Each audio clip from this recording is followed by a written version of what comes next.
Hello guys, so this is my second video. We were discussing second video on the electrical activity of the heart. This is the series, two videos in continuation before the ECG series.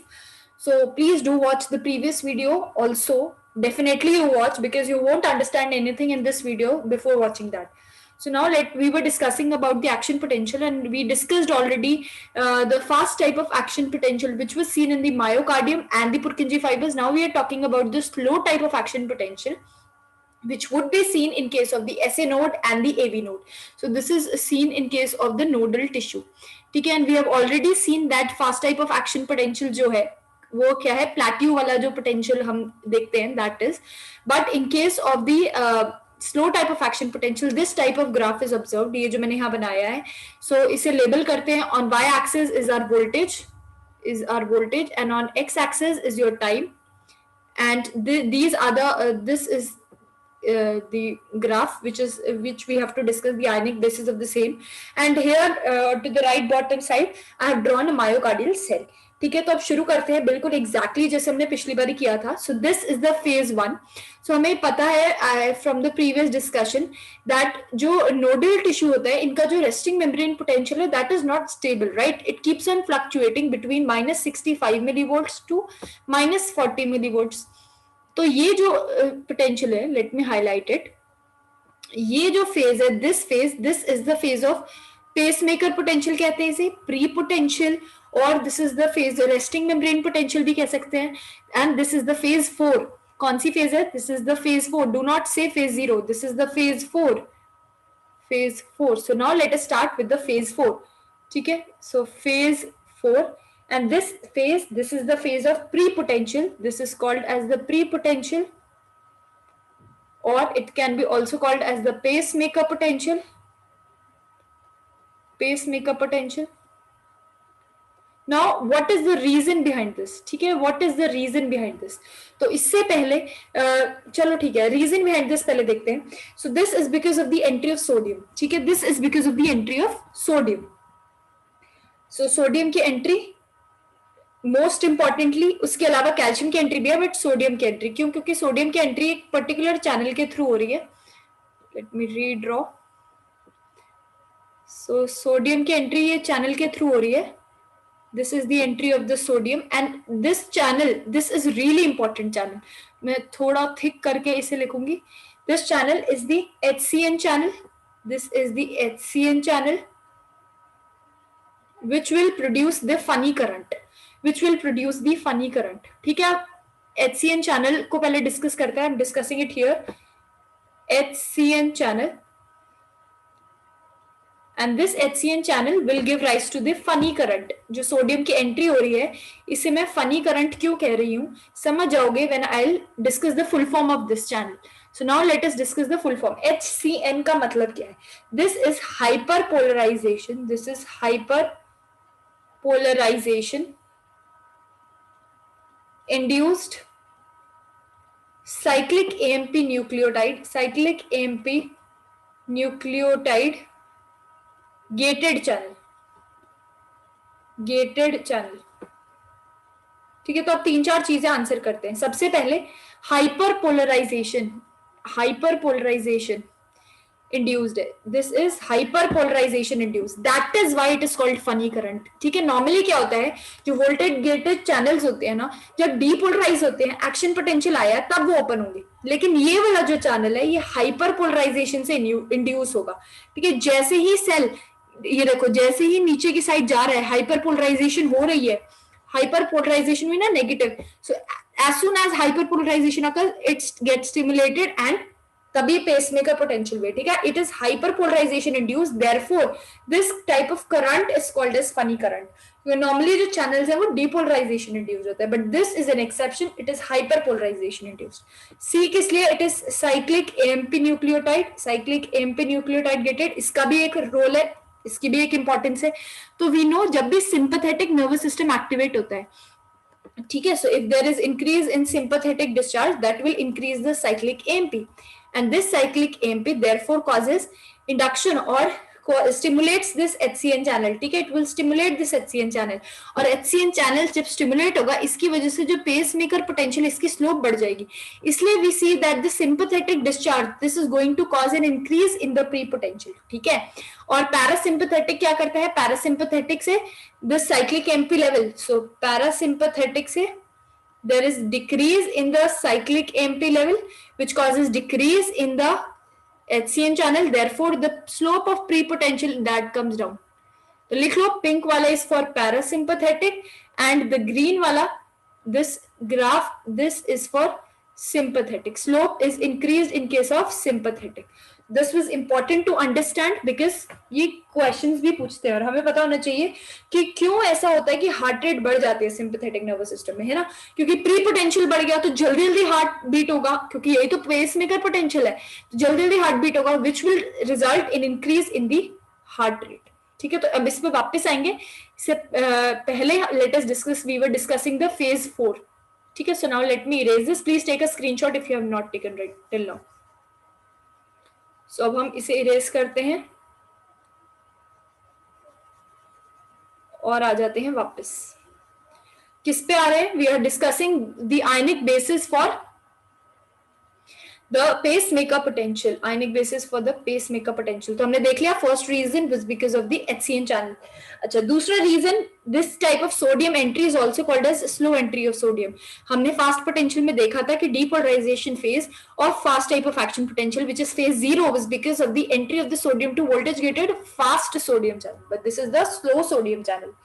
अच्छा, उसके अलावा there would be the calcium entry also through the P type of calcium channels, ठीक है, and decrease in the potassium permeability, क्योंकि repolarisation जब हो रही थी तब पोटेशियम से बाहर जा रहा था, इफ्लक्स, है ना, तो वो इफ्लक्स भी रुक जाएगा। सो now let us write down the reason. So the most important reason is because of the sodium entry. This type of sodium entry is slow type of sodium entry via the HCN channel, and this is very important, ठीक है। Then if you have to choose other options also, then that would be because of the calcium entry, and this type of calcium entry is because of the T type of rapid calcium channels. Also this would be because of the decrease in the potassium efflux. Potassium efflux has decreased, क्योंकि repolarisation जब हो रहा था तब potassium efflux होता है, वो decrease होगा तभी ये पॉजिटिव साइड पे जाएगा, ठीक है। So this is the phase 4। Now is the phase 0, तो next phase is phase 0, this is the phase 0 which is the phase of depolarization. So next is the phase 0, which is the phase of polarization, and this is because of the entry of, वहां पर क्या था, fast type में entry of sodium through fast sodium channels, but this is because of the entry of calcium via L type gated channels, तो आपको differences भी याद रखने पड़ेंगे, ठीक है, because of the entry of calcium, and differences याद रखने पड़ेंगे क्योंकि उस केस में क्या था, fast type of action potential, if you seen my previous video, तो फास्ट टाइप एक्शन पोटेंशियल में depolarisation because of the entry of sodium via fast voltage gated sodium channels के थ्रू हो रही थी। So we have discussed now this phase 0। Now is the phase of repolarisation. अच्छा, अब फिर से याद करते हैं, in case of the fast type of action potential जो रीपोलराइजेशन था वो स्मूथ नहीं था, पहले there was rapid transient, then there was plateau phase, and then there was repolarization, ठीक है, this was the fast type of action potential.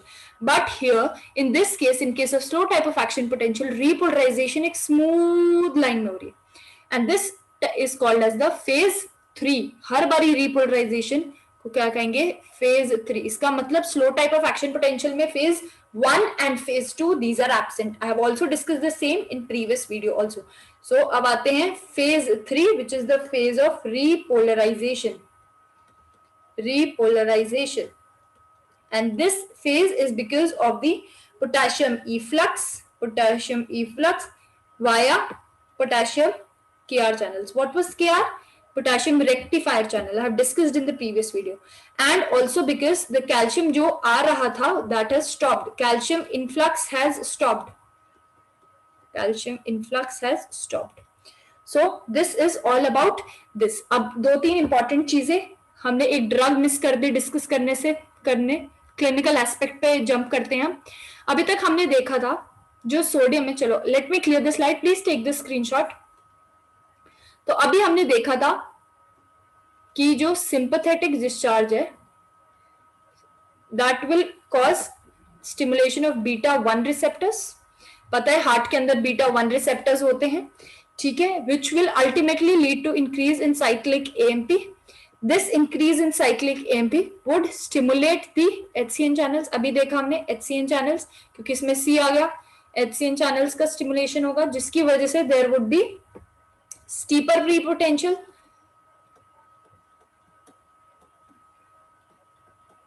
And ultimately होगा क्या, there would be increase in the heart rate. ये हमने हमने देखा है, ठीक है. तो अब साथ में पैरासिम्पैथेटिक का भी देखते हैं.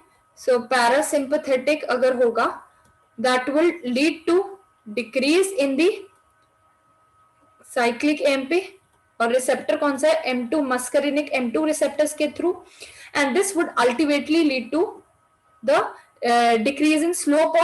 decrease slope of pacemaker potential या pre potential, and this will lead to decrease in the heart rate. ये दो अभी हमने डिस्कस किए थे. अब इंपॉर्टेंट क्या है, अगर हमें किसी बंदे को टेकीकार्डिया है, हार्ट रेट बढ़ी हुई है, हमें हार्ट रेट कम करना है, तो दो तरीके हैं. एक तो बीटा 1 ब्लॉकर दे दो. बीटा 1 ब्लॉकर देने से क्या होगा, सारी चीजें इवेंट्स ब्लॉक हो जाएंगी. इससे होगा क्या, नुकसान क्या है इस चीज का, जो बीटा 1 रिसेप्टर्स होते हैं ना वो हर जगह प्रेजेंट होते हैं बॉडी में, और भी पोजीशंस में मतलब होते हैं बीटा एंटागनिस्ट, तो उसमें ज्यादा इम्पैक्ट आएगा, ठीक है. कहीं ऐसी चीजें नेगेटिव इम्पैक्ट आएंगे जो हमें चाहिए नहीं, हमें रिस्पॉन्स. तो हम करते क्या है, we give instead HCN blockers. क्यों, क्योंकि एचसीएन चैनल्स बहुत कम जगह पे प्रेजेंट है. टंग पे प्रेजेंट हो सकता है, टेस्ट बड्स में, हाइपोथैलेमस में और मायोकार्डियम में, बहुत कम जगह पे है. इसलिए you prefer to give HCN blockers. So which is the HCN inhibitors? These one drug is ivabradine, and this was asked in one of the quiz I gave. तो ये क्वेश्चन पूछा जाता है. ivabradine that inhibits HCN channel that will ultimately result in decrease in the heart rate. तो इसकी वजह से क्या होगा, हार्ट रेट डिक्रीज हो जाएगी. ठीक है. So this was the clinical approach, clinical reason. अब ECG is my next series, अगले वीडियो में ईसीजी डिस्कस करेंगे. So before discussing the ECG, हम ईसीजी को कोरिलेट करते हैं एक्शन पोटेंशियल से. What was our need to study the action potential. So the first type of action potential है वो जनरली होता है, right. So this is my first type of action potential, right. So remember this is the first type of action potential. Note करो कि fast type of action potential सिर्फ एक cell में होता है. This is only for one cell, only for one myocardial cell, ठीक है. And it is intracellular recording, मतलब जो इलेक्ट्रोड है, एक इलेक्ट्रोड अंदर प्लेस होगा और एक इलेक्ट्रोड सरफेस पे प्लेस होगा, ठीक है. दिस, अब ईसीजी में क्या डिफरेंस है, ईसीजी में यू टेक द बल्क, पूरे मायोकार्डियम लेते हैं, पूरे मायोकार्डियम लेते हैं. तो this is ECG, that is also electrical recording, but that is for entire myocardium, for entire heart, entire myocardium, ठीक है. And it is the surface recording. ECG is the surface recording, जबकि action potential that is intracellular recording. ये difference है ECG और action potential में. Otherwise corresponding दोनों है.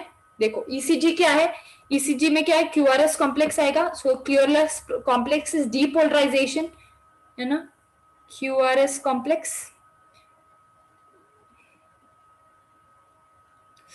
Sorry, this is QRS complex. Please don't mind कि थोड़ा odd हो गया, मेरे पेन से नहीं वर्क हो रहा, शार्पनेस नहीं है. और उसके बाद क्या है, there is the this is the ST segment, और उसके बाद क्या होता है, टी वेव होती है, एंड अल्टीमेटली आइसोइलेक्ट्रिक लाइन. फिर से बहुत गंदा हो गया ये वाला area, but please ignore this. तो ये क्या है, ईसीजी है। कॉरेस्पॉन्डिंग क्या है, जो फेज ऑफ डीपोलराइजेशन फेज 0 है वो क्यूआरएस कॉम्प्लेक्स से कॉरेस्पॉन्ड करेगा, ठीक है, that will correspond to the QRS complex, ऐसे। ओके, ये हो गई, दोनों क्या है, इलेक्ट्रिकल एक्टिविटीज। एंड फिर एक चीज रह गई mechanical activity, and I have already discussed in the previous video कि मैकेनिकल एक्टिविटी कब स्टार्ट होगी, आफ्टर फेज 2। क्यों? क्योंकि फेज 2 में कैल्शियम एंटर करता है, तो इसके बाद मैकेनिकल एक्टिविटी शुरू होगी। So the systole and diastole we talk about. Okay, this is your systole and this is your diastole. This occurs after the phase 2 of action potential. So I hope इस chart में आपको क्या क्या clear हो गया। You are very much clear with ECG. ECG क्या है, ये भी इलेक्ट्रिकल रिकॉर्डिंग है, फॉर एंटायर हार्ट है, लेकिन सरफेस रिकॉर्डिंग है। ईसीजी की वीडियो में भी शुरू करूंगी। उसके बाद जो एक्शन पोटेंशियल है एक सेल के लिए देख रहे हैं, this is the intracellular recording, ठीक है। एंड द कॉन्ट्रेक्टाइल रिस्पॉन्स, ये blue graph, this is for the contractile response. This will occur after the phase 2 of action potential. Also this QT, this is the QT interval. So this QT interval, this corresponds to duration of action potential duration. So ये भी important है कि ECG के through आप action potential की duration कैसे पता करोगे। So you take the QT interval, the length of the QT interval, time duration would give you the duration of the action potential. And how much is the normal duration of action potential? It is approximately 200 to 400 milliseconds, ठीक है। So this is all about electrical activity of the heart, and from next video we will be discussing about the ECG. Thank you guys. If you liked my video, then please give it a thumbs up, and also share amongst your friends, and do subscribe to the channel for more videos. Thank you.